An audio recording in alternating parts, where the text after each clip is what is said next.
Pertanyaan nomor 1, dalam pemanfaatan sumber daya, terkadang kita masih terjebak dengan kekurangan-kekurangan ataupun hambatan yang dimiliki.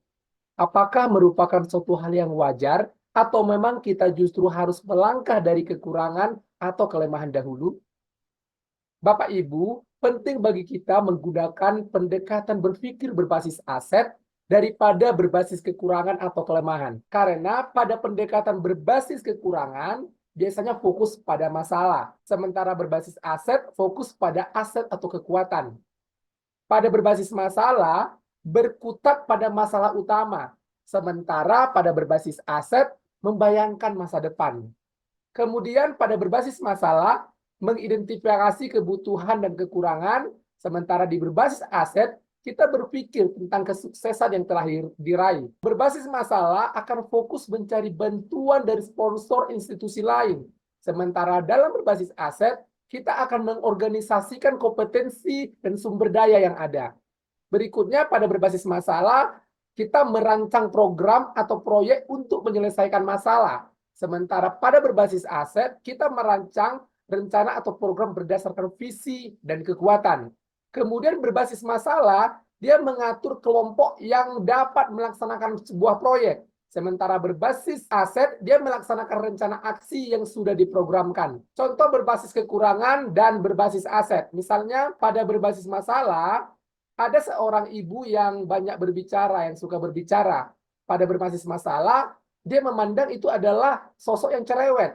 Sementara pada berbasis kekuatan atau berbasis aset akan berpikir bahwa si ibu tadi adalah seorang ibu yang suka berkomunikasi, pandai mengeluarkan isi pikirannya. Pertanyaan nomor 2, apa yang bisa dilakukan untuk memajukan sekolah jika 6 modal asetnya sudah bagus, tetapi secara modal manusia belum mumpuni? Bapak dan Ibu, jika kondisinya seperti itu, maka tetaplah memberdayakan 6 modal yang sudah ada sambil berusaha meningkatkan modal manusia agar semakin mumpuni. Kemudian jalin kolaborasi dengan berbagai pihak untuk mengembangkan modal manusia tadi. Pertanyaan nomor 3, bagaimana sikap yang harus diambil dalam memprioritaskan aset sekolah yang sama-sama kuat dan sebagai pemimpin dalam pengelolaan sumber daya?